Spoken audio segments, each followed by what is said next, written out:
Hello and welcome to this lecture for Introduction to Philosophy, starting our theme of civil disobedience with a discussion of Henry David Thoreau, pictured here with this awesome looking neckbeard and a famous 19th century early exponent of civil disobedience. And Thoreau, as we'll see, really comes up with some important ways of framing civil disobedience that are going to be very popular in the tradition as we pursue it. We'll see how his influence kind of persists, and some of the distinctions and the ideas he sets up are very influential in the course of history in thinking about civil disobedience. So we'll look at the historical situation first and get a handle on what Thoreau was responding to, and then we'll have a close look at his arguments in his essay Civil Disobedience and try to make sense of where he's sort of going. And again, just to remind you all, I regard the history as really important to get a grip of what's happening. And if we're going to look at Thoreau and Gandhi and so on, we have to understand a little bit of the context.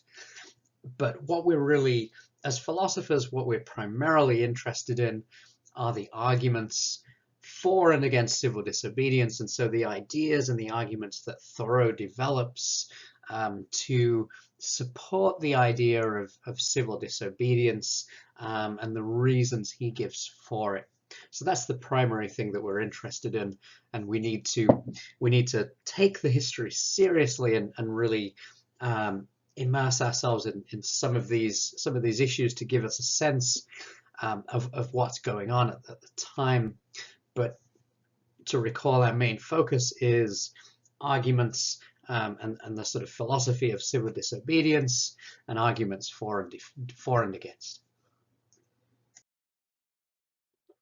So by July of 1846, Thoreau had been resisting the payment of the poll tax for 6 years.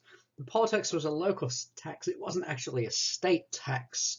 As we'll see, Thoreau lived in the state of Massachusetts, but it was a local tax. It's kind of sometimes called a head tax because it taxes population, not property. And so he'd been refusing to pay for 6 years. And that was his kind of act of civil disobedience that sort of got him into hot water with the authorities, but also sort of caused him to develop a kind of philosophy of what civil disobedience is for and what it does and so on.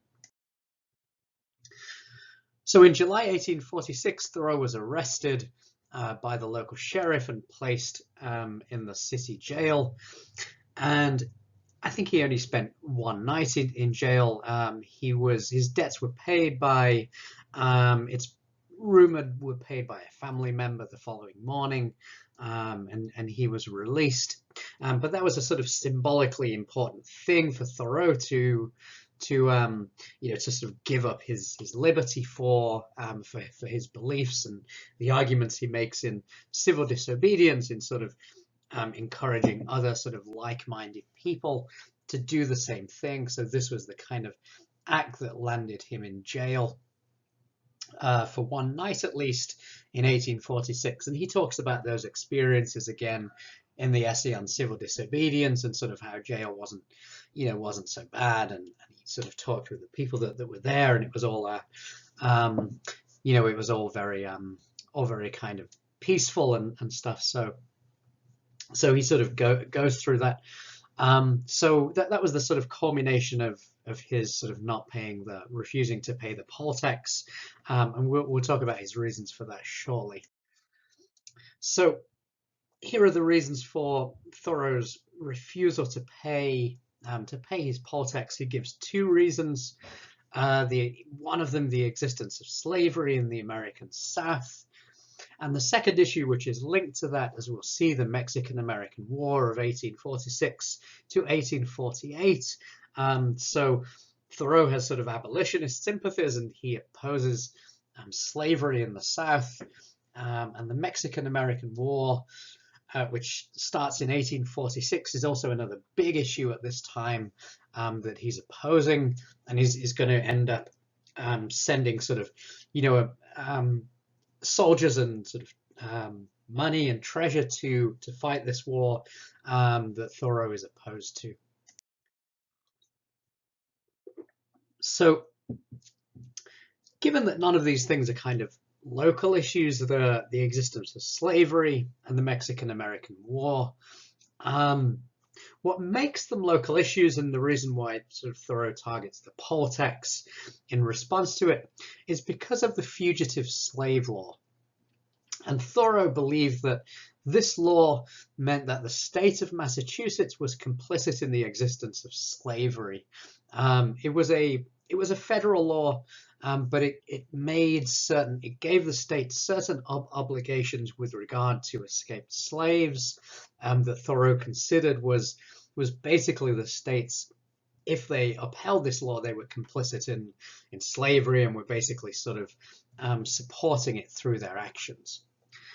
The Constitution itself, when it was passed, included a fugitive slave clause, famously stating that no person held to service or labor would be released from bondage in the event they escaped to a free state. So basically, the Constitution mandated that even if a slave escaped, they didn't forfeit their status of being an enslaved person. That would continue, that sort of escape didn't mean liberation from bondage. In 1873, so shortly after the adoption of the Constitution, Congress passed the Fugitive Slave Law, and this was still in effect at Thoreau's time, which allowed that owners of escaped enslaved persons and their agents, the agents of those owners, had the right to search for escapees within the borders of free states. So this law, and it was actually sort of firmed up and even sort of made more forceful in 1850, shortly after Thoreau is writing this essay on civil disobedience. But this 1793 version allowed owners and their agents to sort of scour within the borders of free states, looking for escaped enslaved persons, trying to sort of capture them and return them to enslavement. And so this was the thing that Thoreau considered, that for Massachusetts to, and I guess other states, other sort of free states, to go along with this, to accept this idea that enslaved persons could sort of be hunted down in free states by owners and their agents, and it was often agents that they had looking for them. He regarded this as unconscionable, and felt that this was an imposition, and the right way to sort of protest this was to target the local state, the state of Massachusetts, and Thoreau believed he was doing that in not paying the poll tax. And again, there's some historical dispute. Some people say it wasn't really a state tax, so it didn't really affect the state.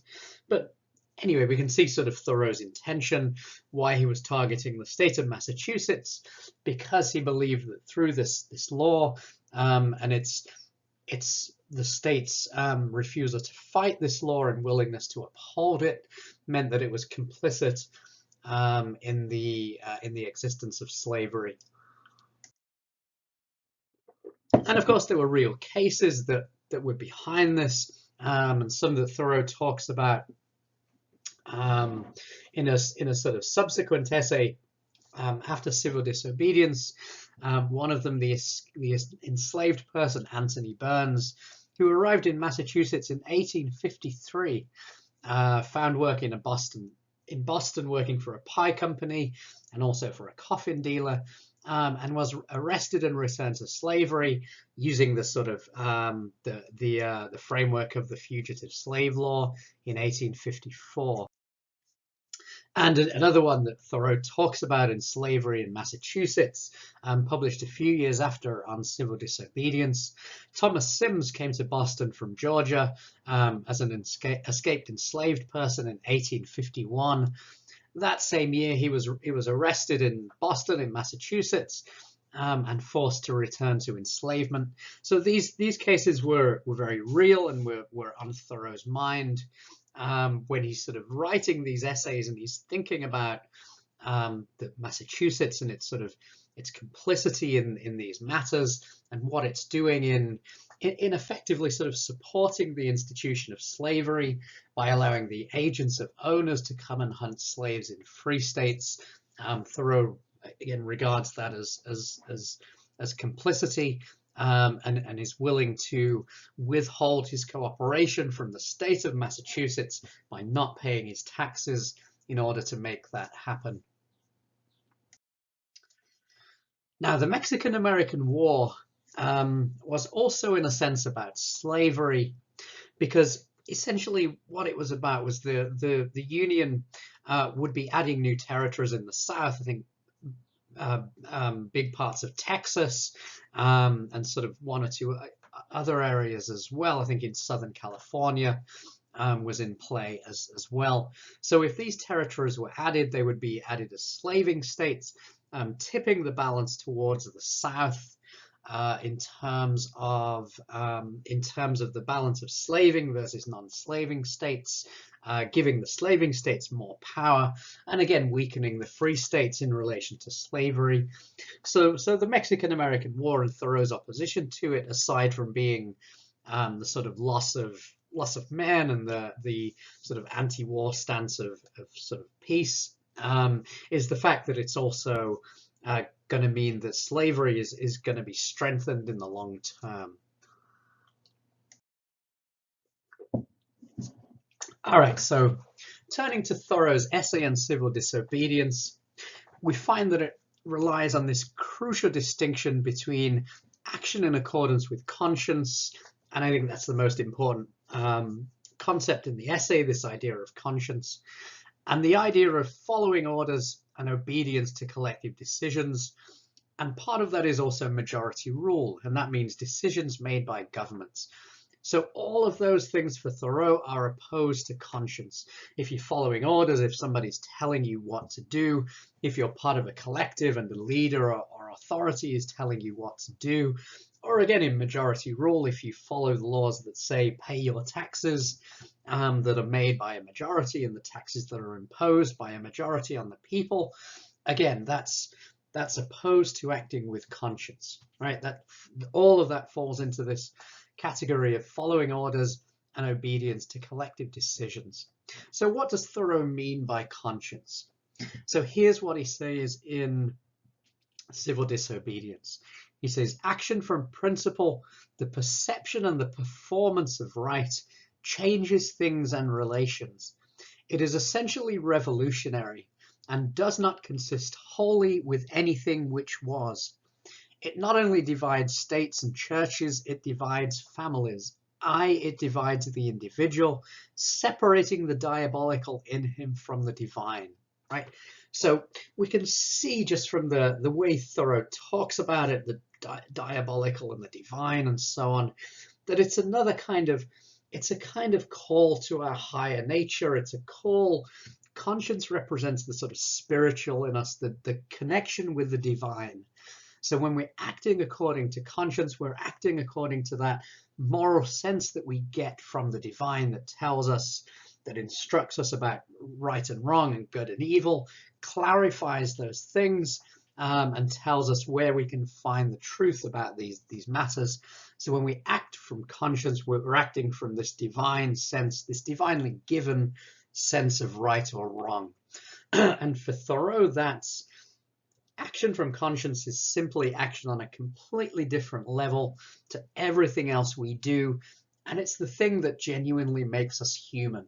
When we exercise our conscience, when we act according to our innate sense of right and wrong, we're sort of elevating ourselves as human beings above the rest of nature and sort of making our sort of connection with the divine known. All of that follows from this, from the way Thoreau makes this distinction, right? Where it's basically, as we'll see, it's a very sort of spiritual principle opposed to any kind of sort of material or contingent or routine action.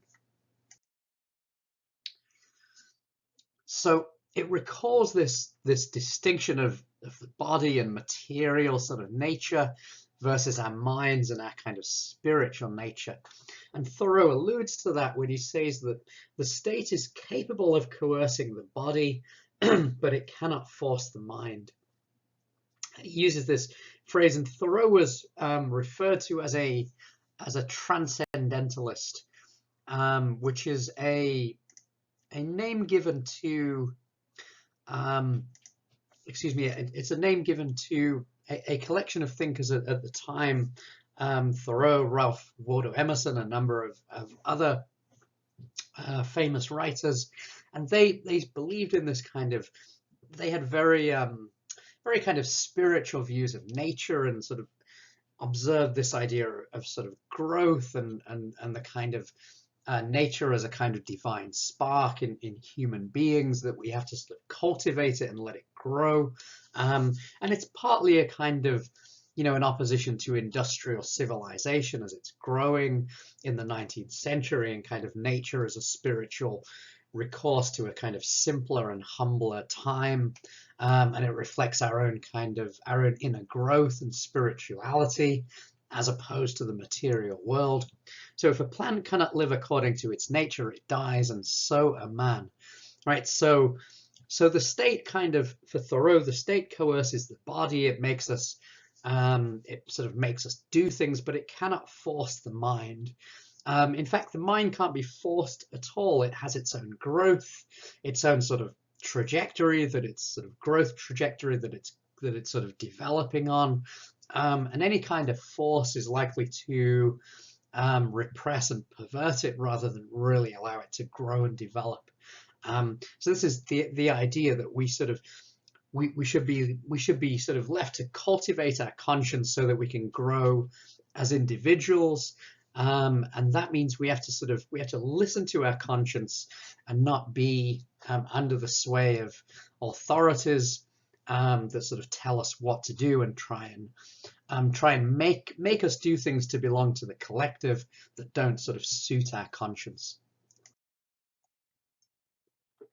In fact, I don't think it's an exaggeration to say that Thoreau rated the importance of conscience so highly that it seems to make any kind of collective project or endeavor virtually impossible, right? So I think this comes out when he sort of makes his criticisms of majority rule and democracy in this essay. And he says, can there not be a government in which majorities do not virtually decide right or wrong but conscience?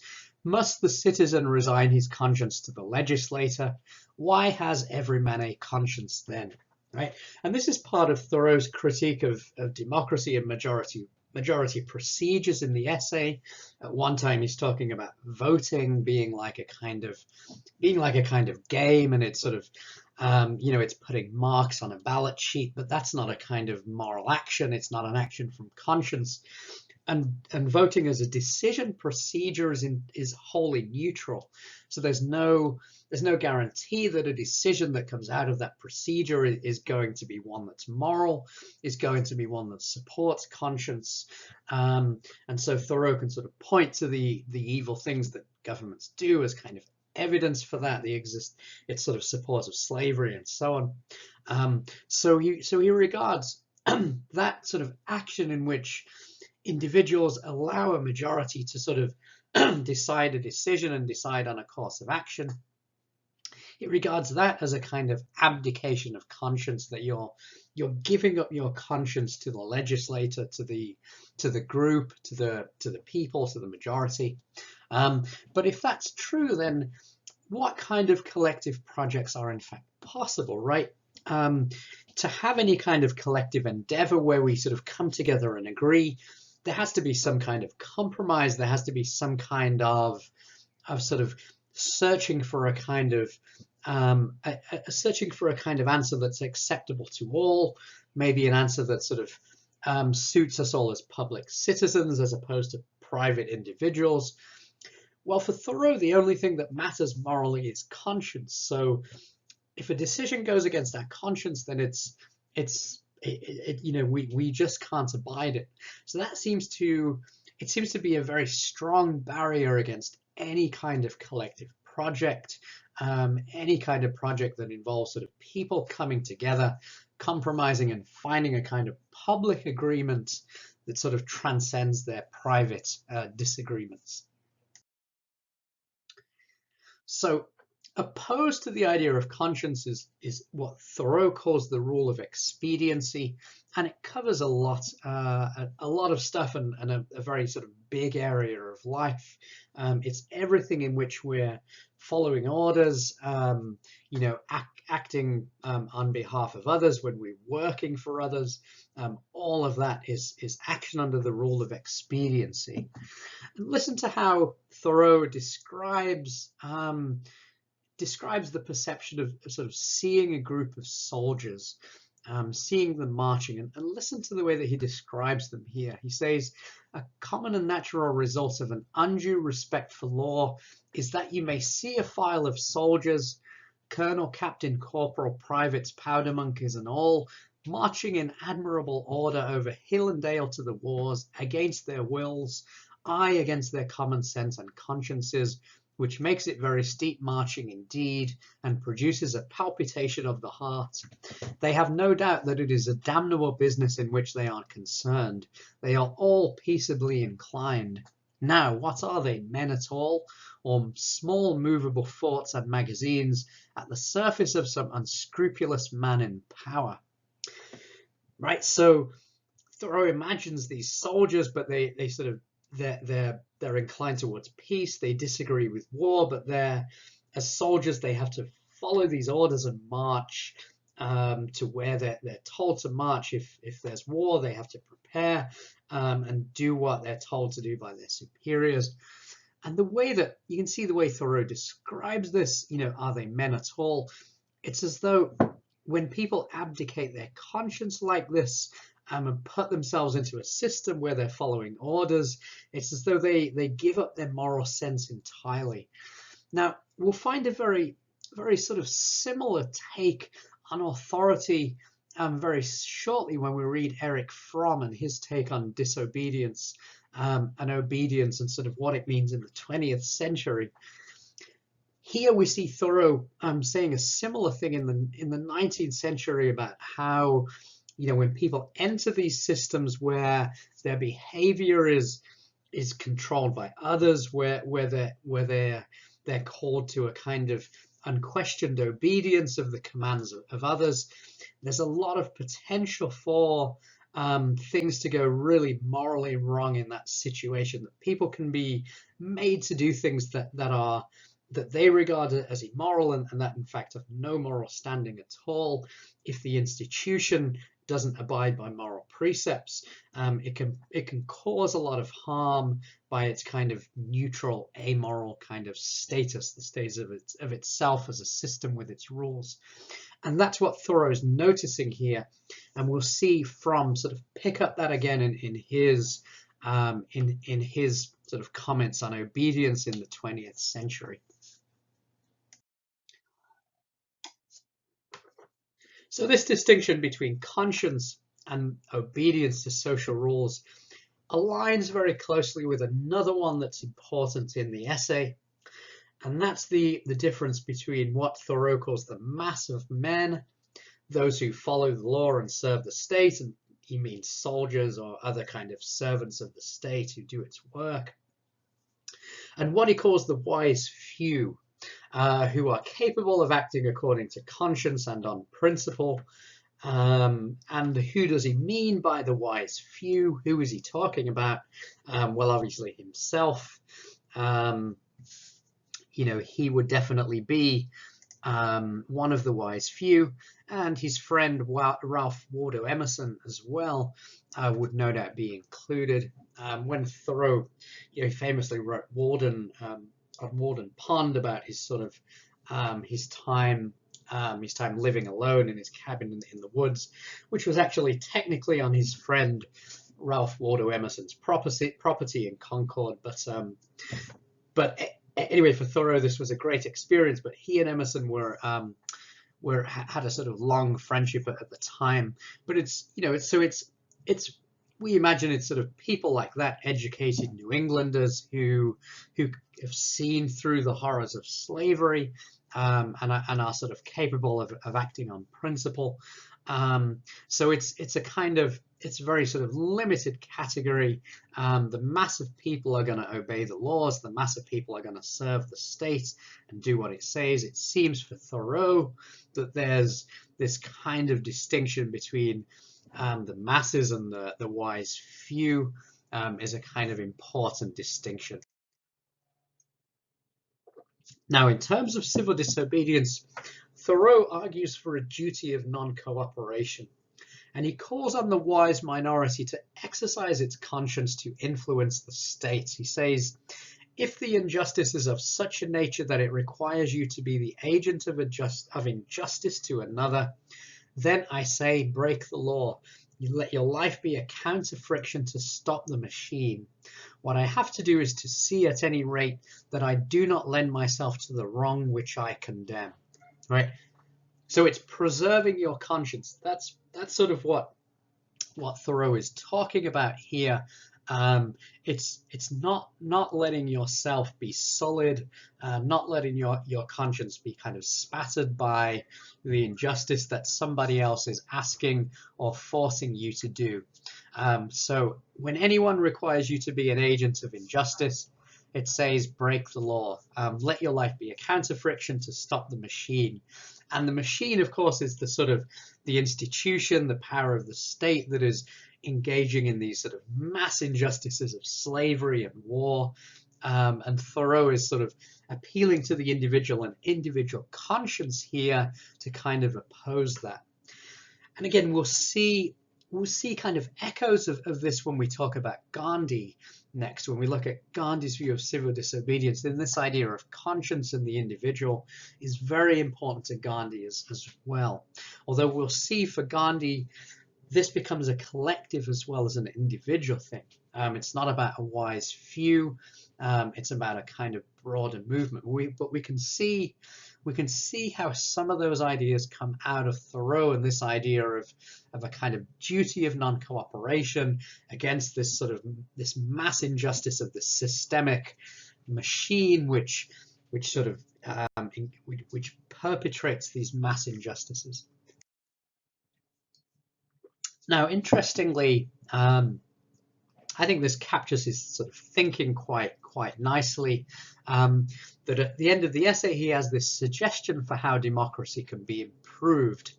And he says here, is a democracy such as we know it the last improvement possible in government?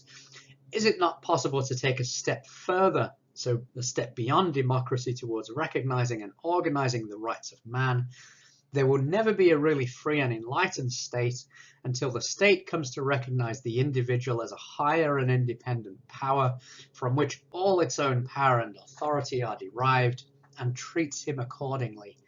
I please myself with imagining a state at last which can afford to be just to all men and to treat the individual with respect as a neighbor, which even would not think it inconsistent with its own repose if a few were to live aloof from it, not meddling with it nor embraced by it, who fulfill all the duties of neighbours and fellow men, a state which bore this kind of fruit and suffered it to drop off as fast as it ripened, would prepare the way for a still more perfect and glorious state, which also I have imagined but not yet anywhere seen. So note the language here, if a few were to live aloof from it, right?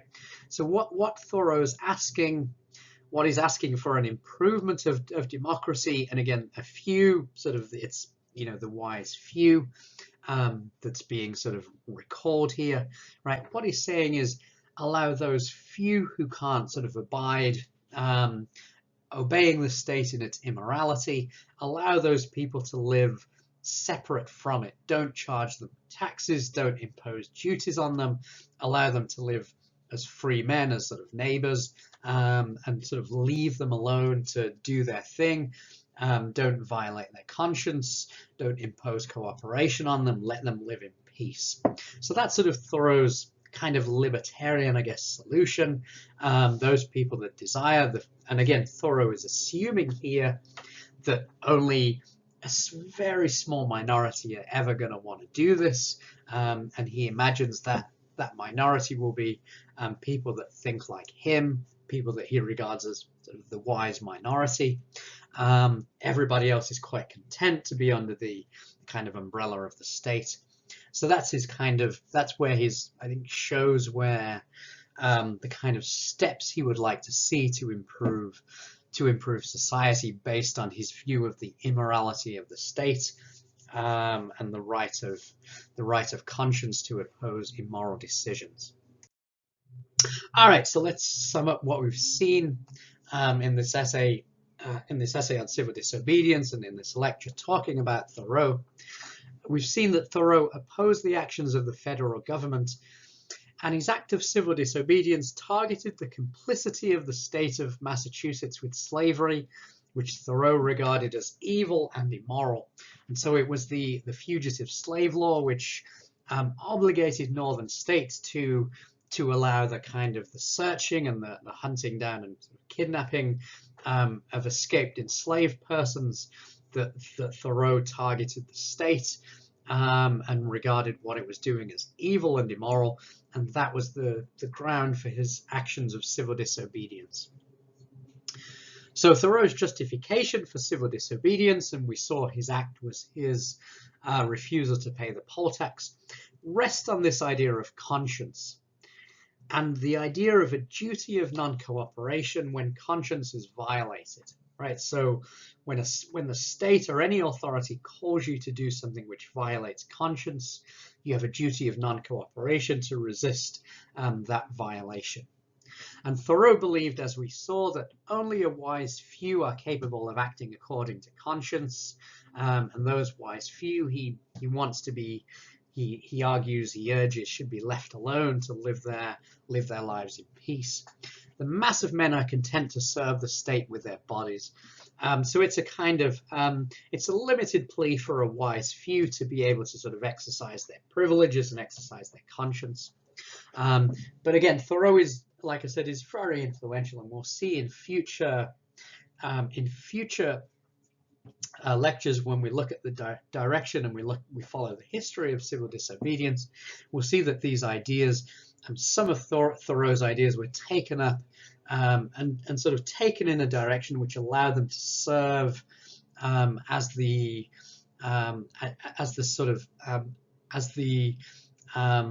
ideas of social groups who were trying to change society, rather than sort of appealing for non-cooperation. So that's the story we'll start to take up in coming lectures.